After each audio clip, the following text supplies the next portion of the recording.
Nós fomos feitos para viver em comunidade. Vivermos longe um do outro faz mal para a gente. É necessário que a gente se relacione, que a gente tenha comunhão um com o outro. Porque como que vamos ter comunhão com Cristo se nós não estamos bem com o nosso irmão? É necessário que nós estejamos bem com o nosso irmão para que Cristo possa, então, fazer a diferença na nossa vida. É isso que eu tenho pregado e é isso que Deus tem colocado no meu coração.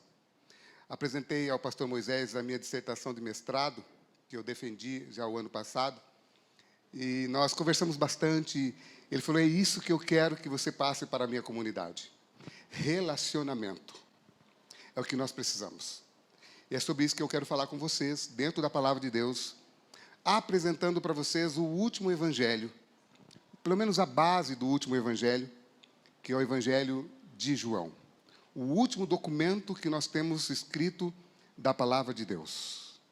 Temos o livro do Apocalipse, que é o último livro, porém não foi o último livro a ser escrito. O último documento a ser escrito foi o Evangelho de João. E muitos especialistas dizem que se não tivéssemos 65 dos outros livros, só o Evangelho de João seria o suficiente para salvar toda a raça humana. Isso não mexe com você? Isso não sacode as nossas bases? Mas o que é que tem de tão especial dentro desse Evangelho que mexe com tantos especialistas? Que tem mexido com tantas pessoas? O que tem de tão especial neste livro que eu quero compartilhar um pouquinho com vocês? Vamos abrir as nossas Bíblias. Então, lá no Evangelho de João, no capítulo 20, verso 30 e 31. Como bem disse o pastor Moisés, eu tenho uma neta, aliás, tem 2 netos, do meu filho que mora lá no interior. Só que vocês olhando para mim assim, eu não sou tão assim. É que eu comecei a carreira um pouco cedo. Mas eu tenho 2 netos. Tenho lá a minha netinha que hoje completa 12 anos. 12 anos. E tem mais um netinho que vai completar 2 anos de idade. Deus tem abençoado, né? Quando a descendência vai crescendo, Deus só vai mostrando cada vez mais que nos abençoa. Capítulo 20, verso 30 e 31. Eu quero contextualizar o Evangelho com vocês e depois nós vamos, então, apresentar uma base da missão que João aplica no seu livro, tá bom?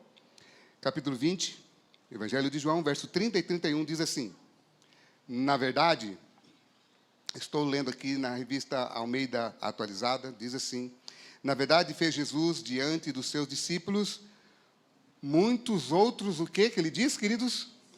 Sinais, que não estão escritos neste livro. Verso 31. O verso 31, ele diz: estes, porém, estão registrados para que vocês creiam que Jesus é o Cristo. Eu quero que vocês prestem bem atenção nessas terminologias que ele usa, tá? Que Jesus é o Cristo. Mas ele não é só o Cristo. Ele é quem também, queridos? O Filho de Deus.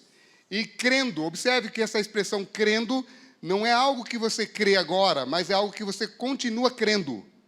Crendo, tenham vida em seu nome. Amém? Amém? É muito importante que a gente saiba que o Evangelho de João, ele foi escrito quase no final do 1º século. E se ele foi escrito quase no final do 1º século, as pessoas pelas quais João escreveu, já estavam longe dos eventos da cruz, há aproximadamente, mais ou menos, uns 60 anos, mais ou menos. Se eles já estavam longe há 60 anos, por que reafirmar a crença dessas pessoas em que Jesus é o Cristo, mas que ele não é só o Cristo, ele é o Filho de Deus? Então, observe que, para João escrever que Jesus, esse Jesus que ele está falando, não é um Jesus que eles conheciam, um Jesus qualquer. Para você ter uma ideia, Barrabás tinha o nome de Jesus. O nome de Barrabás era Jesus Barrabás. O nome de Barrabás era Jesus. E vocês lembram que na história, quando Pilatos colocou Jesus e Barrabás diante da multidão. Ele colocou 2 Jesus, para que as pessoas pudessem escolher qual deles eles queriam que morresse. Observe que sempre vai haver um opositor, sempre vai haver um concorrente da figura de Jesus. E ele então diz aqui, para que vocês creiam que Jesus, quem é esse Jesus? Ele está falando de Jesus, o Nazareno. Jesus, filho de Maria. Jesus, adotado por um carpinteiro. Jesus, homem. Mas ele não é só Jesus, o homem. Ele é o Cristo. Ele é o Messias. Ele é o ungido prometido nas Escrituras desde a fundação do mundo. Mas ele não é só o Cristo. Ele também é o Filho de Deus. Então, há dentro dessa frase, desse verso, uma identificação da pessoa, do homem chamado Jesus. Então, isso era muito importante que ele falasse sobre isso. Por que era muito importante? Porque as pessoas, nos seus dias, já não tinham mais Jesus como o Filho de Deus, como o Cristo, como o Messias. Estavam seguindo outros Messias, outros filhos de Deus, que não era Jesus, o Nazareno. Observem que eles já estavam há quase 60 anos longe da cruz e já tinham dificuldades para compreender quem era o Messias. Imagine nós hoje, que estamos há quase 2000 anos longe do evento da cruz. Será que temos dificuldades para entender quem é Jesus, sim ou não? Aí vocês então entendem que, por falta de conhecimento, muitos estão seguindo o Jesus errado. E é importante que a gente leia a palavra de Deus e entenda que toda a ação dentro do Evangelho de João não é baseada em homem. É baseado exclusivamente na pessoa de Jesus. É Ele que tem as iniciativas. É Ele que faz ações para atrair pessoas. É Ele que faz ações para que as pessoas possam permanecer ao seu lado. E é Ele que diz quem Ele é. Não são pessoas que vão falar sobre Jesus. É Ele mesmo que vai se identificar como Jesus. Então, para João, era importante que a comunidade dele soubesse, não pela boca dele, não por ser ele a última testemunha que viu Jesus. Nós estamos falando de um último apóstolo que viu Jesus. Então, o que ele escreve dentro desse livro tão precioso, ele não escreve olhando para os fatos naquele instante. Ele escreve olhando para o retrovisor, olhando para o passado, vendo aquilo que Jesus fez e aquilo que ele fez, o que aquilo era de tão importante para a sua comunidade 60 anos depois. Então é como se ele estivesse olhando um problema, uma dificuldade, e olhando para os fatos, para o que Cristo fez, buscando o remédio, buscando o antídoto para curar um problema. É como se ele estivesse olhando assim e falando assim, olha, vocês estão com essas dificuldades, vocês já não estão identificando Jesus, vocês já estão seguindo outro mestre que não é o Jesus, o Nazareno. Então, para que vocês possam, de novo, entender quem é Ele, eu vou abrir uma janela no tempo, vou buscar fatos na vida de Jesus, vou escrever isso para vocês, para que vocês possam entender o Jesus que eu, João, vi como a última testemunha. Amém, gente? Isso não mexe com você? Isso é tão fantástico, tão maravilhoso, que quando eu leio isso, eu choro. Eu me emociono. Sabe por quê? Porque o mesmo Jesus que João viu, o mesmo Jesus que ele pregou para a sua comunidade, é o mesmo Jesus que pode estar presente hoje na nossa vida. Amém? Amém. Mas como que ele pode estar tão presente, tão real na nossa vida, como estiveram na vida de João, como esteve na vida da sua comunidade, e como que ele pode estar hoje tão presente na nossa vida? Vamos ver então um pouquinho dessa metodologia. Observe que milagres dentro do Evangelho de João, você pode voltar para o verso 30 para mim, por favor? Milagres no Evangelho de João, eles têm um significado, são sinais identificadores, que identifica que o homem Jesus não é um ser qualquer. ele é o Cristo, o Filho de Deus. Então, os 7 sinais que ele escolheu propositadamente para escrever no seu livro tem um objetivo. Então, nada do que ele escreveu foi aleatório. Ele escreveu com uma finalidade, para identificar que Jesus, o homem Jesus, ele é o Cristo, o Filho de Deus. Mas como então ele começa a sua evangelização? Vamos entender um pouquinho? Volta comigo para o capítulo 1 da sua Bíblia, por favor, Evangelho de João, capítulo 1. Agora eu quero fazer com vocês apenas uma análise textual, para vocês verem, observarem como que as coisas que ele escreve, algumas terminologias, elas são repetitivas. E quando você vê isso repetindo na Bíblia, você vai entender então que ele tem um propósito sobre isso. No capítulo 1, verso 1, ele diz assim: no princípio era o que mesmo que está na sua Bíblia aí? No princípio era o Logos. No princípio era o Logos. O Logos estava com Deus. E o Logos era quem, queridos? Deus. Ele está apresentando Jesus dentro, presta bem atenção disso agora que eu quero dizer para vocês, tá? Dentro do que a cultura da época pensava sobre filosofia grega. Quando eu falo sobre filosofia grega, estou falando para vocês que o Logos para eles era algo muito abstrato demais. Eles olhavam para aquilo e pensavam assim, olha, tem uma força no universo que controla este universo. O que é, nós não sabemos. Mas eles deram um nome para aquela força que eles então entendiam que controlava o universo. Qual era o nome dessa força? Logos.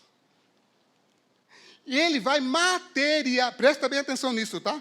Ele vai materializar o Logos. Ele vai dizer, esse Logos não é uma força que paira sobre o universo. Esse Logos, ele é quem, queridos? Deus. Mas ele não é só Deus, ele vai apresentar. Passa o próximo verso, por favor. Ele diz assim, no verso 2, ele estava lá no princípio. Se ele estava no princípio, esta força que vocês estão dizendo que é o Logos, esta força não veio a existir agora. Esse poder existe antes da fundação do mundo. E se ele existe antes da fundação do mundo, quem ele era? Pode passar para mim, por favor. E ele continua no verso 3. Todas as coisas, o que ele era? O Criador. Todas as coisas foram feitas por ele. E sem ele, nada do que vocês estão vendo, nada do que vocês estão achando que está controlando o universo, se fez. Então esta força, ele agora, esse Logos é uma pessoa, ele está dizendo. E se ele é uma pessoa, ele vai apresentar no verso 4 mais um detalhe. Olha só que interessante no verso 4. Nele estava a vida, e a vida era a luz dos homens. Amém? Você pode dar um glória a Deus? Sabe o que é que ilumina o coração do homem? Ele. Ele é capaz de fazer isso. Ele não é só uma força no universo, ele é capaz de influenciar o coração de toda a raça humana. Amém? Amém. Só que aí ele faz um contraste. Observe no verso 5. Ele diz assim no verso 5. E a luz resplandece nas trevas, e as trevas não o quê? Agora presta atenção, ele está dizendo assim que esse Jesus, esse ser, não é intimidado com as trevas. Sabe aquela frase que não tem sentido, que os pais falam para os filhos, olha, cuidado em ir em certos lugares, que lá Deus não está. Você já falou isso para o seu filho, não? Já falou, mamãe? Ela está rindo. Quantas vezes a minha mãe falou isso para mim? Cuidado com quem você anda, porque você pode estar andando com o diabo. A minha mãe falava isso. Cuidado em entrar naquele lugar ali, porque Deus não vai lá. Amigo, não tem um terreno, não tem um lugar que Deus não possa estar. Ele está dizendo que esse planeta, cheio de trevas, coisas ruins, não pôde barrar o Filho de Deus. Amém, queridos? Isso é emocionante demais, não é? Só que aí ele vai fazer um contraste com uma outra pessoa. Olha o verso 6 agora. No verso 6 ele diz assim, houve um homem. Um homem enviado de Deus, cujo nome era o quê? João. Continua o verso. E aí ele diz assim, no verso 7, este veio para testemunho, para que testificasse da luz, para que todos crescem por ele. O verso 8 agora. E aí ele vai dizer assim, ele não era a luz, mas para que testificasse da luz. Observe, por que ele está falando de um outro ser? Por que ele está fazendo um paralelo com Jesus, esse João? Esse João aqui é João Batista. Só que ele não chama João Batista de Batista. No livro dele, João não é Batista, é João a Testemunha. É muito claro isso. Então, por que ele está fazendo um contraste entre Jesus e João Batista? Porque as pessoas, nos dias dele, estavam seguindo João Batista como Messias. E há escritos que por volta ainda do ano 300 depois de Cristo, ainda havia seguidores do Batista, achando que o Batista era o Messias. Então ele está fazendo esse contraste, por quê? Porque a comunidade estava passando por perseguições, por provações, e não sabia quem era Jesus. A pior coisa, queridos, é você viver numa catástrofe, ou viver diante de pandemias, de coisas ruins, e ser levado por qualquer charlatão da vida. Pessoas que dizem que lá ou aqui eu posso melhorar a sua situação. Eu posso te dar uma conta bancária muito boa. Jesus não veio para dar uma conta bancária boa na sua situação financeira. Jesus veio para restaurar vidas. Jesus veio para transformar pessoas. Jesus veio para nos levar para o céu. Amém, queridos? É para lá que a gente vai. As pessoas podem reconstruir casas. Podem fazer várias coisas, muitas coisas. Mas um dia elas vão cair de novo. Sabe por quê? Porque na volta de Jesus, quando ele aparecer nas nuvens dos céus, a Bíblia diz que ele vai fazer dessa terra um caos novamente. Sabe por quê? Porque Deus, ele é capaz de pegar o caos e do caos transformar em bênção. Amém, queridos? É isso que ele é capaz de fazer. Quem vos fala aqui é aquele que um dia estava no caos e Deus levantou. Se ele me levantou, ele é capaz de levantar qualquer um de nós. Amém, gente? Observe que ele está fazendo um contraste, mostrando João Batista e mostrando Jesus e dizendo para eles, este não é Jesus. Esse não é Jesus. Esse é aquele que veio para testemunhar. Mas do que ele testemunhou? E como ele testemunhou? Olha só que fantástico. Olha aí na sua Bíblia, capítulo 1. Agora eu quero ler aqui com vocês e quero mostrar isso para vocês. Isso mexe muito comigo. Olha só que interessante. Versículo 19. Ele diz assim no verso 19. Este foi o testemunho de João. Capítulo 1, verso 19. Quando os judeus que enviaram de Jerusalém, sacerdotes, levitas, para lhe perguntarem, quem és tu? Agora, observe, continua a leitura. E ele confessou, e não negou, no versículo 20. Ele testemunhou. Eu não sou o quê, queridos? Eu não sou o Cristo. Continua o verso. E aí ele diz assim, no verso 21. Então lhe perguntaram, então quem és tu? Tu és Elias? Ele disse, não sou. És tu profeta? E ele respondeu, não sou. Então, quem és tu, filho de Deus? Disseram-lhe, pois, declara-nos quem és tu, para que possamos dar resposta para aqueles que nos enviaram. Então, ele respondeu no verso 23. Então, ele respondeu, eu sou a voz do que clama no deserto. Endireitai o caminho do Senhor, como disse o profeta Isaías. Observe uma coisa. Ele, João, não toma para si nenhuma propriedade ou nenhum símbolo daquilo que ele não era. Ele diz, João deixou bem claro, não sou Elias, não sou um profeta qualquer, eu sou aquele que veio para endireitar o caminho do Senhor, eu sou aquele que Isaías falou, eu não sou o Cristo. Observe que aquelas pessoas que foram perguntar para João Batista, quem ele era, eram pessoas que tinham dúvidas a respeito da pessoa. Observe agora que eu vou entrar num campo que é um campo muito particular nosso. É um campo que nós estamos visualizando muito em nossos dias. Muitos estão relativando verdades. O que é verdade para você, não é verdade para mim. Pode ser para você, mas pode não ser para mim. Na Bíblia não há relativismo. Na Bíblia não há 2, 3 caminhos. Na Bíblia só há um caminho. E Jesus diz, eu sou o caminho, o que mais? O que mais? Ninguém vai aonde? Ao Pai, se não passar por quem? Então em Jesus não há pluralismo. Jesus, ele é o único caminho. Ele é o único caminho. E ele vai salvar pessoas em todos os lugares, desde que essas pessoas estejam no caminho. Amém, queridos? Ele não está procurando placa de igreja. Ele não está procurando uma denominação. Ele está procurando pessoas. Pessoas que estejam no caminho. É como se Jesus estivesse voltando nas nuvens dos céus. Observe que ele vai fazer uma jornada do céu até a terra. E aqueles que estão na terra estarão fazendo uma jornada de encontro a ele. São o encontro de duas pessoas, ou de dois movimentos, que estão seguindo na mesma direção. Amém, gente? Sabe, eu estava aqui, sentadinho ali, e estava falando para o meu amigo ali, eu preciso contratar esse povo que canta aqui, misericórdia, mas sacode a gente. Eu falei, que negócio maravilhoso é esse, gente? Isso é maravilhoso demais. E esse povo tocando ali, os negócios ali, e o menino cantando, rapaz, tu é bom, hein, cara? Vocês observem que aquilo que move você é aquilo que faz você caminhar, queridos.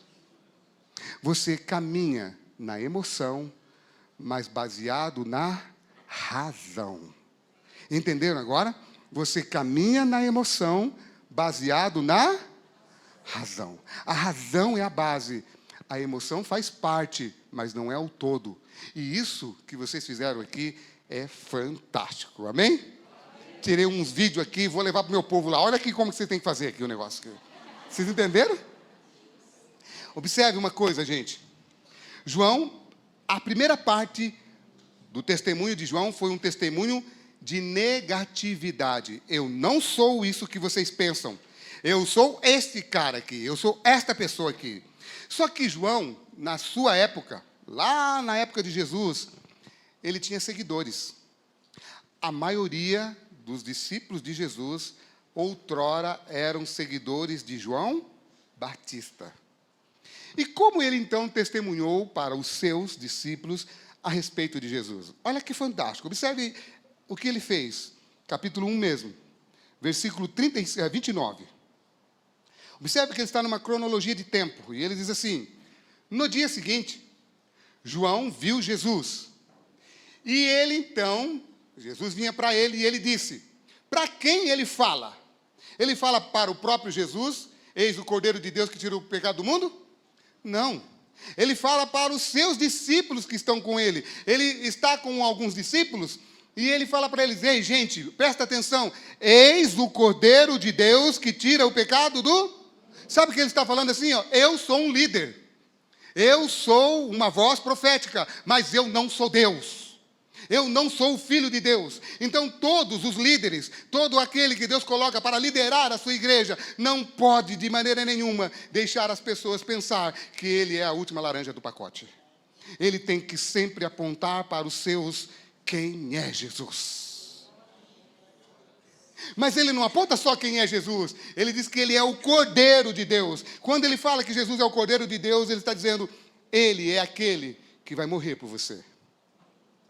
E eles entenderam? Mais ou menos. Ele teve que repetir de novo. Olha aí no versículo 35. No dia imediato. Olha, no dia seguinte de novo.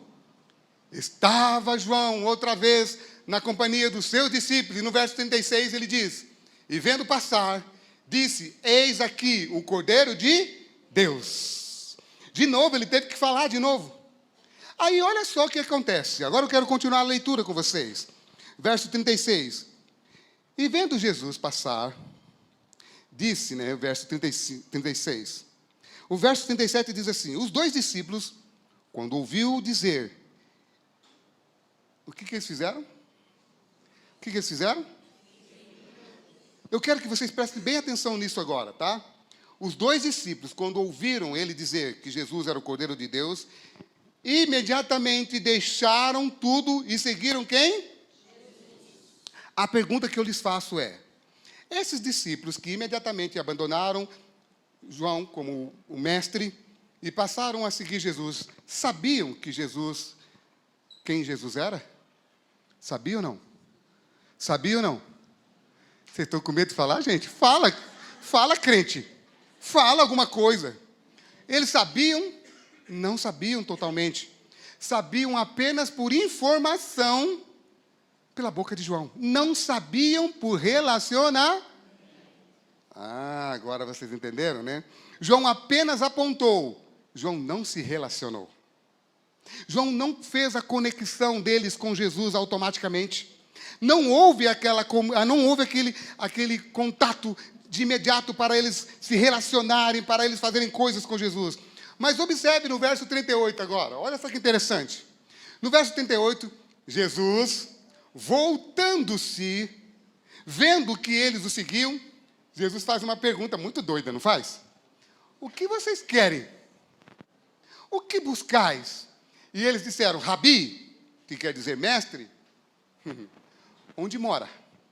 Onde assiste, tem algumas versões que diz, aonde você mora? Aí o que Jesus fala para eles? Olha lá que interessante, verso 39. Verso 39, Jesus diz assim, vinde e... Lê comigo, vinde e... Jesus deu o endereço da casa dele para eles? Deu ou não? Jesus falou assim, ó, hoje eu perguntei para o pastor Moisés, onde é o endereço da comunidade? Ele falou lá, mostrou para mim, a rua tal, já nem lembro mais, tá? Eu sou muito ruim para guardar nomes. Aqui tem um endereço. Se você tivesse que pedir para alguém vir aqui, o que você ia dar para ela? O endereço. Quando os discípulos perguntaram para Jesus onde mora, Jesus não falou onde ele morava. Ele fez um convite. Quer saber onde eu moro? Venham e vejam. Esse vinde e ver, Jesus está falando para eles, eu não vou falar para vocês o meu endereço. Não vou dizer para vocês aonde eu moro. Quer saber? Você tem que ir lá. Você tem que ir lá. Aí diz o verso 40 que eles foram. Aliás, pode voltar ao verso 39, por favor. Eles então foram lá e ficaram com ele aquele dia. E era já quase a hora 10ª, verso 40. E quem era ele? André, irmão de Simão Pedro, um dos dois que ouviram aquilo de João. Provavelmente o outro era o próprio João, o evangelista. Então, observe uma coisa bem importante. Eles foram lá, não tinham toda a informação sobre Jesus, mas deram a favor de Jesus um primeiro passo para que haja um primeiro relacionamento de você com Jesus. Você tem que dar o primeiro passo. Se não houver o primeiro passo, não tem como Jesus se identificar com você. Entenderam? Então, o verso que eu quero que vocês memorizem é o chamado de Jesus para eles. Vinde e vê.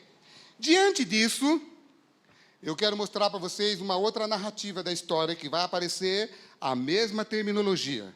Capítulo 1, verso 43 agora. Tá? Diante dessa base que eu estou dando para você, ou para vocês, vocês vão compreender o porquê que ele coloca alguns milagres. Tá bom?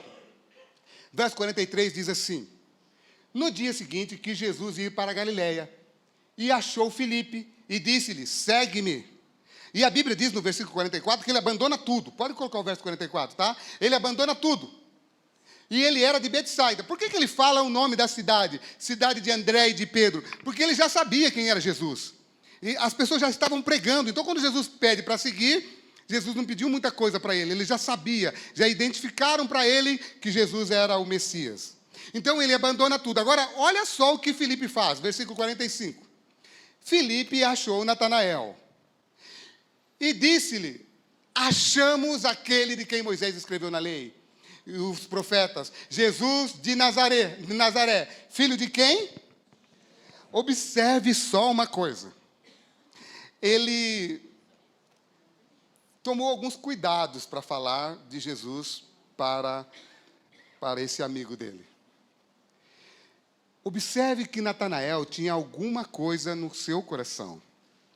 Natanael segundo diz aqui o texto, já lia as Escrituras buscando saber quem era Jesus. Observe que também nos dias deles havia outros se identificando como o Messias. E Natanael provavelmente estava num local onde Filipe já conhecia, onde Filipe já sabia onde ele estava.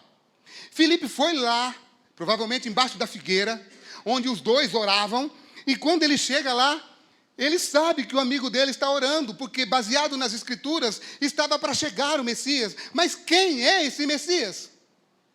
Quem é esse Jesus? Eles não sabem. E aí, queridos, ele fala para eles, olha, você não conhece quem é, mas eu sei quem é Jesus. Ele é quem? De Nazaré, o filho do carpinteiro. É como se ele estivesse falando assim, olha, é o José que está na igreja da comunidade cristã, é aquele fulano lá, você sabe quem é ele. Mas aí Natanael usa uma expressão que para muitos parece pejorativa. Olha só no versículo 45 que ele diz. Aliás, 46, por favor. Disse-lhe Natanael, lá daquele lugar, pode vir alguma coisa boa? Olha agora a expressão que Jesus falou para os outros discípulos. Vem e... Fala comigo, vem e... Quer saber? Tudo que eu for falar para você dele não vai adiantar? Nada, não vai adiantar nada. Quer saber quem ele é? Vem comigo e veja por si mesmo. Sabe o que ele está dizendo? Meu amigo, há muitos falsos Jesus por aqui. Há muitos falsos Messias por aqui. E se há muitos falsos, você tem que experimentar com seus próprios olhos. E então você vai tirar a sua própria conclusão. A conclusão que ele teria que tirar seria por falação ou por relacionamento? Relacionamento. Amém? Agora vocês vão cair de costa para ver o que Jesus fez. Olha só o versículo 47. Jesus viu Natanael se aproximando dele. E Jesus se dirige a ele. E olha como Jesus se dirige a ele. Eis o que ele diz? Fala comigo bem alto. Eis aqui...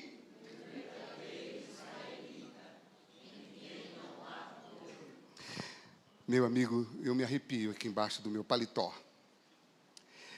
Observe que a iniciativa agora não é mais de Filipe. A iniciativa é de quem? É de quem a iniciativa? Fala bem alto. É ele que toma as rédeas da situação. É ele que vai em direção a Natanael e diz para ele assim, eu já sei quem é você. Como é que é o seu nome, irmão? Lucas, hein? Eu já sei que você é o doutor Lucas da Bíblia. Amém, irmão? Eu já sei quem você é, ele diz. Eu já sei quem você é, porque quando você estava orando, eu estava vendo você. Sabe o que Jesus está dizendo para ele? Ei, você não está vindo para um ser qualquer. Eu não sou como os outros falsos messias que tem por aí, não. Eu sou o Messias prometido da Bíblia. Você está entrando em contato com o verdadeiro e não mais com o falso. Então venha, meu filho, porque você é um israelita sincero. Amém? Quem é que Deus está procurando, filhos? Jesus está procurando aquele que é fervoroso? Jesus está procurando aquele que tem mais dinheiro? Jesus está procurando quem, queridos? O crente sincero. O crente que vai a Ele com o coração aberto. Um crente que vai a Ele dizendo para Jesus, ó Jesus, sabe quem eu sou? Eu sou aquele que precisa de Ti, Jesus. Eu sou aquele que ama você, Jesus. Me ajuda. Ele não quer aquele que se aproxima dele com falsidade. Ele quer aquele que se aproxima dele, entendendo quem tu és e quem ele é. Amém, queridos? Vocês entenderam agora? Quando ele chega perto de Jesus, é Jesus quem toma a iniciativa. E quando isso acontece, olha no verso 48. Olha o que ele fez. Disse Natanael, de onde me conheces? Jesus diz assim para ele, antes que Filipe te chamasse, eu te vi, estando tu debaixo da onde? Sabe o que Jesus está falando para ele? Ei, eu sou Deus. Eu posso ter nascido de uma mulher. Posso estar vivendo numa carpintaria. Mas eu sou Deus, que conheço você antes de você nascer. Amém? Não arrepia você? Só que aí acontece uma coisa fantástica. Olha o que Natanael faz. Olha o versículo 49. Natanael respondeu e disse: Rabi, tu és o filho de Deus, tu és o rei de... Observe o que Natanael fez, tá? Presta atenção. Natanael fez isso. Ele caiu de joelhos aos pés de Jesus. E diz: olha, Jesus, tu és o Filho de Deus, tu és o Rei de Israel. Ele ficou cheio do Espírito Santo. Amém, queridos? E isso foi bom para Jesus, sim ou não? Não. Olha o que Jesus falou para ele. Dá uma olhadinha no versículo 50. Jesus respondeu: só porque falei que tu és Natanael, que estava orando, você ficou todo derretido? É sério? Aí Jesus fala assim para ele: coisas maiores do que estas, eu só dei para você um tira-gosto. Para você ver coisas maiores, o que você precisa fazer? Permanecer comigo. Para você ver coisas maiores que Deus pode fazer na tua vida, nós precisamos estar com Ele. Para você evangelizar essa comunidade que vocês estão aqui, porque Deus não colocou vocês aqui por acaso, gente. Vocês não estão aqui para ser só um local, não. Vocês estão aqui para influenciar essa comunidade toda aqui. Esse cântico de vocês tem que entrar nos lares aí fora, amém, gente? Você sabe por quê? Porque Jesus diz: se vocês aqui podem ver coisas maiores, os lá de fora também precisam. Também precisam. Aí Jesus vai falar para ele: olha, você vai ver o céu aberto e o Filho do Homem descendo e subindo. Você vai ver coisas maiores. Mas o meu convite para você é: venha e veja. Venha e permaneça comigo. Amigos, o próximo milagre que está aí é no capítulo 2, que é o milagre de Caná da... Qualquer dia desses eu falo para vocês o que aconteceu lá. Mas eu só dei uma base para vocês entenderem que o milagre de Caná da Galileia, Jesus está se revelando para que aqueles que estavam com ele já pudessem visualizar coisas maiores. Hoje nós não temos toda a visualização completa sobre a pessoa de Jesus. Mas o básico que ele já fez na cruz do Calvário é suficiente para você permanecer fiel até a morte. Deus não está pedindo para vocês virem apenas nos cultos de domingo. Deus está pedindo fidelidade quando vocês estão na fila do banco, quando vocês estão em casa, para que outros também possam ter um relacionamento com Jesus através de você. Você, hoje, nós somos a fonte que Deus quer usar para apresentar ao mundo que em breve Ele vai voltar. Você crê nisso, sim ou não? Então diz assim: eu creio que sou o templo do Espírito Santo. Amém? Glória a Deus. Que Deus abençoe a todos vocês. E que esta palavra possa entrar no coração de vocês e fazer morada, mas uma morada eterna, até o dia da volta de Jesus. Que Deus os abençoe e os guarde. E que Deus faça resplandecer sobre vós a sua luz. Amém? Pastor Moisés. Amém. Meu amigo. E eu gostaria de, nesse momento, orar com você. O Deus do caminho nos chama para o caminho. E nós não temos outro lugar para andar senão no caminho. E é no caminho que nós, como ouvimos aqui, encontramos gente apaixonada por Jesus como Natanael, e gente atrapalhada como Pedro, né? Talvez você se identifique um pouco com Natanael, um pouco com Pedro. A gente encontra no caminho, pessoal, gente como Tomé. Vocês lembram do Tomé? Quem aqui é igual Tomé? Deus me livre, né, irmãos? Deus me livre, eu quero ser igual o Paulo. Só que isso você sabe quem você é, sim ou não? Eu creio, Senhor, né? Eu creio. Eu estava ouvindo essa semana uma pessoa dando testemunho aqui, e é assim que acontece. Orou, crendo em Deus, que Deus responde. Na hora que Deus respondeu, a pessoa falou: ué, mas já? O que é isso? Que milagre é esse? Mas estava orando por quê? Nós somos assim, irmãos. Só que nós estamos no caminho. E como é importante eu e você entendermos isso. No caminho, eu e você, não escolhemos quem vem para o caminho. O caminho não é nosso. Nós só estamos no caminho. E o caminho, como não é nosso, nós estamos dele, nós temos que compartilhar esse caminho, certo, Israel? Compartilhar esse caminho com os que estão ao nosso redor. Eu quero orar com você nesse momento. Antes de consagrarmos os elementos da ceia, estamos aqui em Parque Bristol há 25 anos. 25 anos fazendo missão. Certo, Solange? Certo, Vivi? Estou falando delas porque ontem eu vi o Álvaro falando: quem me deu aula? A Vivi, a Solange. Eu falei: mas quantos anos essas meninas têm, né? Nasceram antes que... Hã? Muito cedo, né? Com 5 anos ela já estava dando aula. É o caminho, é gente que está no caminho, gente que está servindo, gente que está compartilhando o reino. E vocês sabem que quando eu cheguei aqui, viu, Regis? O Regis aqui, irmão, nosso irmão Regis, ele é da igreja em São Paulo, e é um amigo nosso, parceiro aqui, que ele tem a chave, pra vocês terem ideia, ele tem a chave aqui do prédio, irmãos. Eu não tenho, mas ele tem a chave do prédio inteiro aqui. Porque nós andamos juntos, na mesma fé, no mesmo caminho. Quando eu cheguei aqui, Regis, eu cheguei desejoso assim, eu falei: olha, em 10 anos nós vamos alcançar muita gente nesse Parque Bristol. Passou 25, rapaz. E eu estou pensando assim: meu Deus, quanta coisa para fazer, quanta gente para alcançar. Quanto mais você lança semente, mais o terreno para semear aumenta.